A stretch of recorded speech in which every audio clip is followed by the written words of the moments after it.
अपने स्क्रीन पर चल रही इस तस्वीर को देखिए। पूरी तरह से जली हुई कंकाल नुमा इस कार को देखकर आपको क्या लग रहा है? शायद आप भी आम लोगों की तरह इस कार के एक्सीडेंट होने का अनुमान लगा रहे होंगे, लेकिन नहीं, ये गाड़ी किसी दुर्घटना का शिकार नहीं हुई है, बल्कि इस कार के इस हालत में होने के पहले एक फिल्म की स्टोरी की तरह स्क्रिप्ट तैयार की गई थी। अब आप इस दूसरी तस्वीर को देखिए। नीले कपड़े में बैठा ये शख्स इस पूरी कहानी का राइटर, डायरेक्टर और एक्टर है। दरअसल 17 मार्च को नेशनल हाईवे 152D पर जींद के सिवाहा गांव के जितेंद्र अपनी गर्भवती पत्नी सीमा के साथ बालाजी से आ रहे थे। इसी दौरान उनकी ये गाड़ी एक ट्रक से टकरा गई और शॉर्ट सर्किट होने के कारण गाड़ी में आग लग गई। एक्सीडेंट के बाद गाड़ी से जितेंद्र तो निकल गया, लेकिन उसकी पत्नी सीमा नहीं निकल पाई और उसकी मौत हो गई। लेकिन इस मामले को लेकर लड़की के पिता को शंका थी कि उनके दामाद ने योजनाबद्ध तरीके से उसकी बेटी की हत्या की है, जिसको लेकर मृतका के पिता सज्जन ने सदर थाने में इसकी शिकायत की। इस एफआईआर में जितेंद्र के साथ कुछ अन्य लोगों को भी आरोपी बनाया गया। इस शिकायत के आधार पर जब पुलिस ने जांच शुरू की तो पूछताछ में आरोपी जितेंद्र एक एक करके सारे राज उगलने शुरू कर दिए।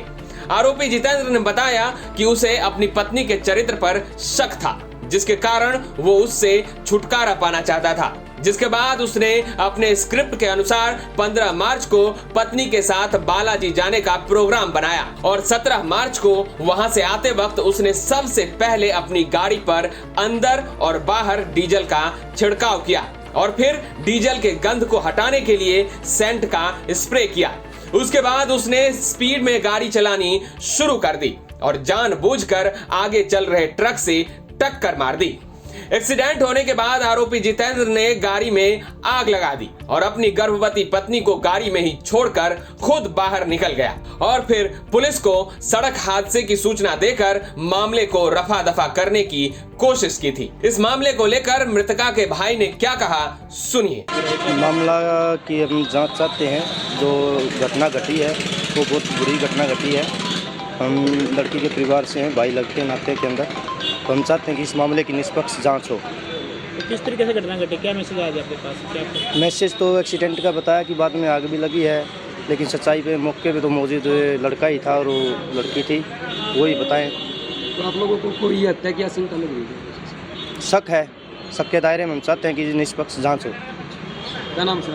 हितेश कुमार नाम है। तो लड़की गर्भवती थी? हाँ, लड़की गर्भवती थी, 6-7 महीने की। पहले कितने बच्चे? वहीं इस मामले को लेकर पुलिस का कहना है कि इन्वेस्टिगेशन के दौरान आरोपी जितेंद्र ने अपना जुर्म कबूल कर लिया, जिसके आधार पर उसकी गिरफ्तारी की गई है।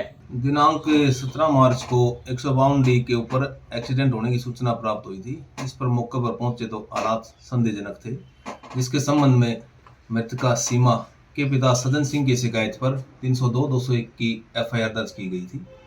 एफआईआर की इन्वेस्टिगेशन के दौरान सीमा के पति जितेंद्र को सबूत काबिल गिरफ्तारी गुजरने पर नियमानुसार गिरफ्तार किया गया है। मुकदमा की तफ्तीश जारी है। तो सर क्या बात सामने आई कि नई बात निकल गई इसमें? सर क्या मेन पॉइंट था उसका जो आगे लगी? सर जितेंद्र अपनी पत्नी पर शक करता था, चरित्र पर शक करता था, जिसके कारण उसने ये हत्या की है। तो सर जो मरने वाली महिला थी सर, कितने महीने गर्भवती थी सर उसकी? वो जो पोस्टमार्टम रिपोर्ट में क्लियर होगा कितने महीने की गर्भवती थी। तो उसके पहले सर जो उसका घरवाला था उसका भी फेर था सर कहीं? ये इन्वेस्टिगेशन की विषय है, इस संबंध में हम कुछ नहीं कह सकते। तो सर इस घटना को किस तरह अंजाम दिया सर? इस घटना में वो रोड के ऊपर एक्सीडेंट दिखाकर मारने की कोशिश की गई है और फिर उसको जिंदा कार में आग लगाकर जलाया गया है। तो आरोपी ने सर कबूला इस मतलब जी?